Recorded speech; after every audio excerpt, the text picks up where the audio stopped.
How are you doing today? This is the Up Watching Hawaii podcast. I'm your host, Ski Mask Smurfy, aka OG Smurf 826, or whatever you feel like calling me. Doesn't matter. I just hope you listen to this podcast and you enjoy it. Well, it is Thursday night, the first Thursday night of Thursday Night Football, and the game between the Baltimore Ravens and the Kansas City Chiefs just ended. And well, if you didn't watch that last drive, you missed a doozy. You missed poetic, poetic cinematic tension to determine how the game was over. I'm not going to spoil it for those that didn't see. I'm just going to say, just go and look. Go and look. Go do that. But not here to talk about that. I'm here to talk about an incident. Well, not an incident, some news that got out. Some news that got out this week. Well, not this week, but today, earlier today. Sorry for the extra noise. And that is having to do with my lovely alma mater, the University of Michigan, our Wolverines. And the news that came out was, hey, Sherrone Moore does not have a contract to be coach. He does not. He's technically working for free. And well, folks are having a field day with it. They are shaken, shaken, taken aback, surprised, all out of their wits. But I will say this as a Michigan alum, we every school, whether a place of higher learning, an elementary school, a high school, you know, even just some states in particular, we have traditions that are somewhat weird to others, and to me it seems weird at times, but it's something that has worked for a very long time and it continues to work and gives us great results. And that is the concept of the Michigan man, which is just more so that as an alumni and graduate of the University of Michigan, when it comes time to do something for the university, particularly tends to come up when it comes to sports and athletics, is that you come back to the university to do the job if you feel the job is right for you. And you do not ask the price. You just go and do the job. And the correct money will come to you afterwards.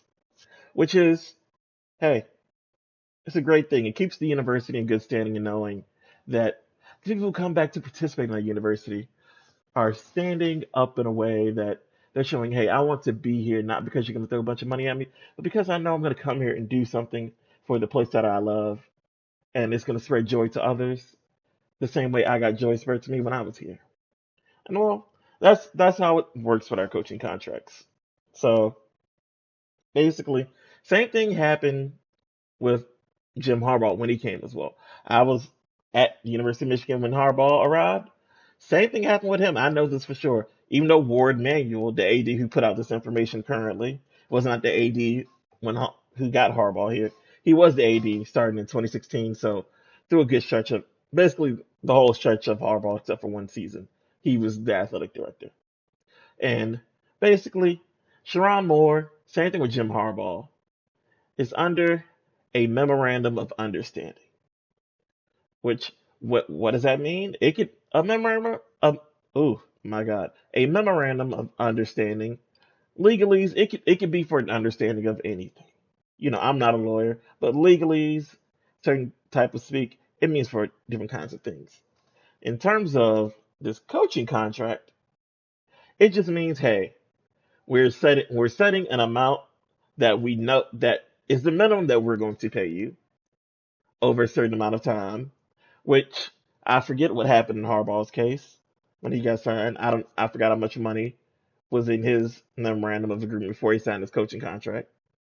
But Sharon Moore's memorandum of agreement is he is guaranteed that his coaching contract that he will be paid at least 30 million over 5 years.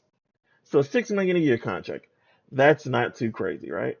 That's It's not too insane, especially for this day and age of college coaches, especially him being the offensive coordinator of the team that just won the national championship. 6 million per year, honestly, seems a little bit of an underpayment, especially considering the O line talent he's able to bring in. Hey, that's neither here nor there, but he's on a memorandum of agreement, which Harbaugh during his memorandum of agreement, it took 9 months for things to get sorted out for a coaching contract because college football coaching contracts aren't very super standard. They have, their base amount. Then they have different incentives. Then they have retention bonuses. Then you have influence bonuses for different things. Like people saw that Coach Prime at the University of Colorado, he got a bonus for just the amount of influence and bringing in money into not just the football program, but into all of the athletics at the University of Colorado in terms of economic impact to Boulder, Colorado. Coach Prime made the impact that they the local area gets $10 million worth of income per home game, which is that's a great thing to have your head coach and stuff. The school paid him for that. School paid him for influence, people noticing the school, talking about the school. That happened with Coach Prime. I'm not saying Sherrone Moore is definitely not going to get that. That's Michigan. That's not how we're going to roll. But he's going to have incentives based on conference championships, beating Ohio State, going to the college football playoffs, how many games he wins in the 12-team playoff. Because I'm pretty sure that's probably what may be holding up things a little bit in terms of, hey, how much should we make the contract for our head coach in terms of the 12-team playoff, in terms of the bonuses that will occur there, which I'm pretty sure in terms of how things work, because the University of Michigan, we're a public university, of course. So the way Sherrone Moore's contract is worked out is also going to affect the contract of the other coaches in the state of Michigan, which will be Eastern Michigan, which is right next door, 6 miles away, in Ypsilanti, beside Ann Arbor. Then you have Michigan State, of course. Then you have Western Michigan. Then you have Central Michigan. Shout out to Chippewas. Their contracts will be affected. I mean, it's not going to be the same amount of money, but they're going to be relative bonuses set, in which I'm pretty sure in terms of how this is going to work with the state university system of the state of Michigan. I'm pretty sure whatever Sherrone Moore's bonus will be for different levels of making the 12-team playoff, I'm pretty sure the coaches at the other universities will get the exact same amount. Just to say, hey, maybe, you know, Central Michigan makes a run one year, and maybe they make the college football playoff and then win one game. It's perfectly understandable, especially since technically the head coaches at all of these universities that I just named in terms of the state of Michigan, not everywhere, but in terms of our Michigan, all of these guys are technically public employees, government employees in a sense. Which, hey, if I'm a coach over here, I can say, hey, I did the exact same job he did. Like, say Central Michigan and Michigan both make the college football playoff and both make it to the semifinals, not playing against one another, but they both make it to the semifinals. He should say, hey, I did the same job as him. I should get the exact same bonus. So I'm pretty sure that's probably one of the things in the contract that's getting worked out. But there's no reason to fret or fear with this because this is just how we do things at Michigan. We do things in a way where it's like, hey, it's not about the money. We're not a corporation. We're a university. And so you got to come here and coach like this is a university. You got to take different steps. But the main thing people are pointing out, which leads into some skepticism and think that it's why things are holding up. Harbaugh took 9 months. Hey, take takes a while to get it worked out, but people think the one thing that's holding things up is the notice of allegations for the Connor Stallion scandal, which, to be honest, as a Michigan alum, Michigan fan, I look at things and say, fuck it. There's enough shit already out there, even without going to the court documents. Basically say, hey, we're guilty. And maybe the school's working out things for when the other shoe drops because we there are things of note in the notice of allegations that notice notice of allegations are not public information, but there are things that leak out, of course. And that one of the things is knowing that Sherrone Moore deleted some of the text messages he had with Connor Stines, which in terms of like court cases, like yeah, once you do that, you guilty.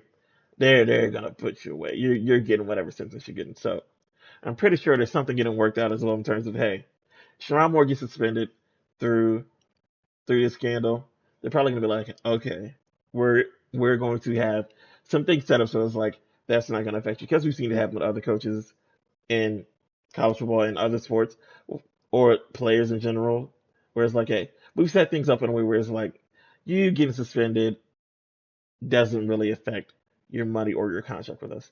Biggest example, Deshaun Watson. I'm not going to dig deeper into that with Grover Cleveland, but hey, things are okay. If you're out there panicking, don't panic. And if you're a Ohio State fan listening to this, just know we're good and we're going to be back to get you. This is the Up Watching Hawaii podcast. I'm your host, Ski Mask Murphy. And hey, thanks for listening. Thanks for coming back. Thanks for liking and subscribing.